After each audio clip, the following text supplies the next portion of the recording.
আওয়ামী লীগের বিচার ও নিষিদ্ধের দাবিতে বৃহস্পতিবার রাতে প্রধান উপদেষ্টার বাসভবন যমুনার সামনে অবস্থান নিয়ে বিক্ষোভ শুরু করেন এনসিপির নেতাকর্মীরা। শুক্রবার সকালে সমাবেশের ঘোষণা দেন হাসনাত আব্দুল্লাহ। এরপর আওয়ামী লীগ নিষিদ্ধের দাবিতে উত্তাল হয়ে ওঠে ঢাকার রাজপথ। এদিন দুপুরের পর থেকেই সমাবেশে ঢল নামে ছাত্র জনতার। পূর্ব ঘোষণা অনুযায়ী দুপুর 12টার পর থেকে প্রধান উপদেষ্টার বাসভবন যমুনার পূর্ব পাশের ফোয়ারার মঞ্চের সামনে জড়ো হতে শুরু করে আন্দোলনকারীরা।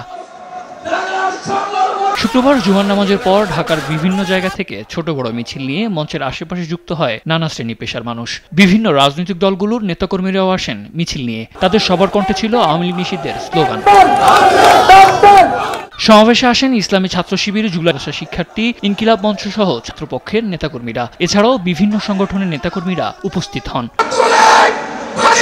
বিক্ষোভকারীরা বলেন, আওয়ামী লীগ গণহত্যাকারী দল। তারা দীর্ঘদিন ধরে গণতন্ত্রকে ধ্বংস করেছে। তাদের দুঃশাসনের সময় দেশের মানুষ অতিষ্ঠ ছিল, তাই তাদের নিষিদ্ধ করতে হবে। গুম, হত্যা এবং আইনাগরে বন্দী, সর্বশেষ যে লুটপাট, এর সুষ্ঠু বিচার না হওয়া পর্যন্ত আওয়ামী লীগকে বাংলাদেশের রাজনীতি আমরা দেখতে চাই না।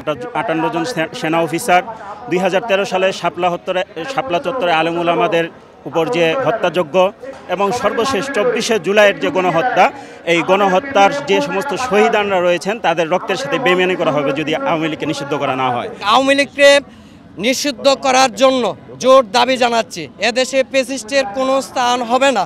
আমাদের শেষ বিন্দু পর্যন্ত আমরা চেষ্টা করে যাব এদেশে ফ্যাসিস্ট আর কখনো যেন মাথা উঁচু করে দাঁড়াতে না পারে। তারা আরো বলেন, জুলাই অভ্যুত্থানে নিহতদের রক্তের উপর দাঁড়িয়ে আছে বর্তমান সরকার, কিন্তু তারাই গণহত্যাকারীদের বিচার নিয়ে টালবাহানা করছে।